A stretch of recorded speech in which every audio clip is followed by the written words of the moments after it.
Hi guys. I thought this week, because I did a video about disappearance last week, but as I said, I would think about doing some more. I thought I would do a video about disappearance this week because I thought it'd be good to dive straight into it. And also, as I said before, I have read into some disappearances recently, and this one strikes me the most because it took place at Skyline Elementary School in Portland, Oregon, on June 4th, 2010, where Kyron Horman sadly disappeared from his school. And it just strikes me so much that actually occurred at a school where there are hundreds, possibly thousands of people there in the morning. And it didn't just occur when he got there straight away. It occurred part of the day where probably most people were there already. And it strikes me that there's so many people around him, yet he manages to disappear and he manages not to be seen again. And it's just very unlikely, so it's just so much you can explore into it. So let's explain it. So he was taken to school by his stepmom, Terry Horman, at 8:45 a.m. And attended a science fair where he was there and he enjoyed himself and he seemed pretty relaxed. And the science fair finished, and his stepmom claims to have seen him walking down a corridor to his first class, but he wasn't seen in his maths class. Instead, he was marked absent a day and he has not been seen since. There have been claims that Terry took Kyron from the school in her car. Terry claims to have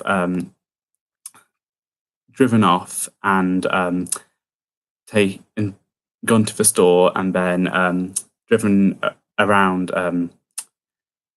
for 10 minutes to soothe her toddler's earache before going to the gym and then going home and posting a picture of Kyron at the science fair onto Facebook. That was done, and that is the last sighting of him, last picture of taken of him.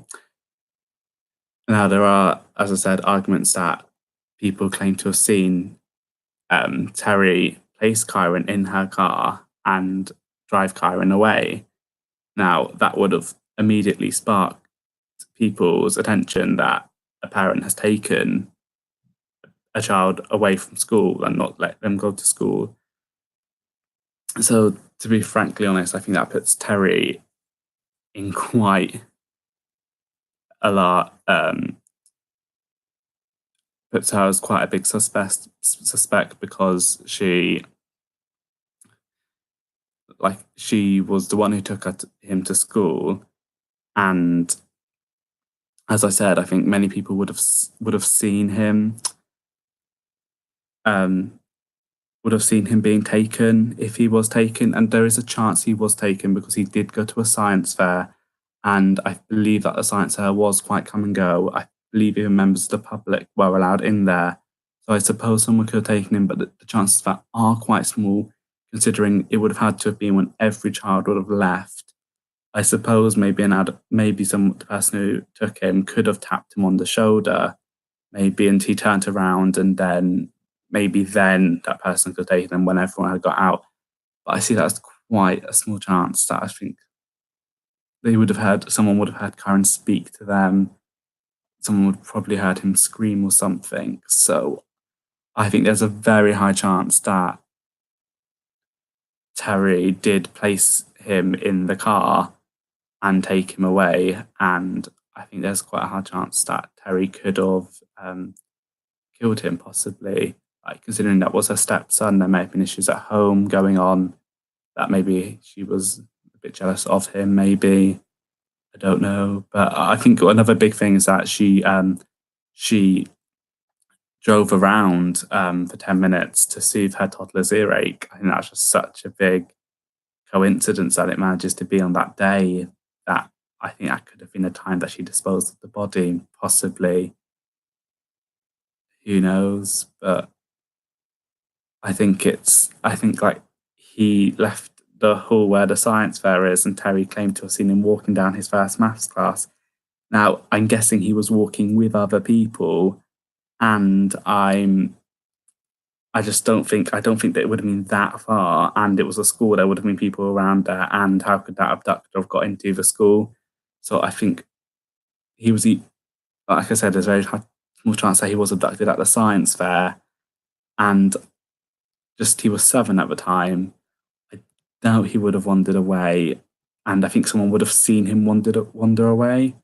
So I think there's quite a high chance, as the claims have been, that Terry did put him into her car and drive him away, but and possibly killed him or at least damaged him. I don't know, but who could know? There's quite a few theories that could happen, but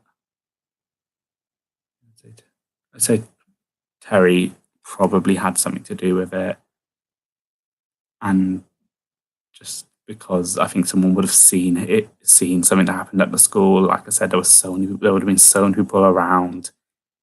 I think someone would have heard him, and that would have had to have been at the science fair in the hall as people were leaving, I think. So yeah, and I just think it's such a coincidence that it was that day that she went and soothed the toddler's earache, that she had to drive around. I think that could have been easily the time that she disposed of his body. But yeah, it's quite an interesting case to say that it's done at a school where there's so many people there, but who knows what could have happened to him. So yeah, that's gone over a little bit as well. So as I said, I could do some more disappearances in the future. I just thought I'd dive into one this week because I find this one so interesting. And you've probably not heard of it before, but it's a good one to talk about. So yeah, thank you for tuning in this week, and see what I do next week. Do anything next week. But as I say, always the comment box down there. And if you want any disappearances or anything, any other cases I can do, I'll have a chat about them. So yeah, thanks for tuning in this week, and see you next week.